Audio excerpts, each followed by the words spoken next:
எல்லாருக்கும் வணக்கம். இந்த வீடியோ எதை பற்றி பார்த்தீங்கன்னா, தமிழ்நாட்டு முதல்வர் வந்துட்டு ட்ரக்ஸை ஒழிப்போம் அப்படின்ற ஒரு மாரத்தான் ஓடியிருக்கிறாங்க.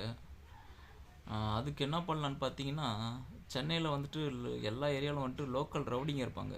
அவங்களுக்கு வந்துட்டு நான் பெயிலாக வந்துட்டு உள்ளே போட்டுடணும். ஏன்னா அவங்க மூலிமா தான் வந்துட்டு ட்ரக்ஸ் எல்லாம் உள்ளே வரும். அதனால் ட்ரக்ஸே ஃபஸ்ட் ஆஃப் ஆல் உள்ளே வரக்கூடாது. அப்போ தான் வந்துட்டு பப்ளிக் வந்துட்டு அதை யூஸ் பண்ண முடியாது. அப்போ நீங்கள் என்ன பண்ணணும், அந்த ரவுடிங்கெல்லாம் பொறுத்து நான் பெயில் கொடுக்காம உள்ளே போட்டுடணும். இப்போ உதாரணத்துக்கு நீங்கள் சிகரெட் ஸ்மோக் பண்ணாதீங்கன்னு சொல்கிறத விட, ஒருத்தங்கிட்ட போயிட்டு சொல்கிறத விட, நீங்கள் வந்துட்டு சிகரெட் ஃபேக்ட்ரியே மூடி போயிட்டுனா சிகரெட்டே அது வர போகிறதில்ல. அப்போ நீங்கள் பப்ளிக்கிட்ட ஒருத்தர்கிட்ட சொல்கிறது எப்படிக்குது, ஃபேக்ட்ரியை மூடுறது எப்படிக்குது. அதே மாதிரி தான் இந்த மாதிரி ரவுடிஸ் எல்லாம் எடுத்துகிட்டு நீங்கள் உள்ளே போட்டிங்கன்னாவே ட்ரக்ஸ் உள்ளே வராது. அப்போ ட்ரக்ஸ் வந்துட்டு ஃபுல் கண்ட்ரோலுக்கு வரும். அதை நீங்கள் பண்ணாவே வந்துட்டு ட்ரக்ஸை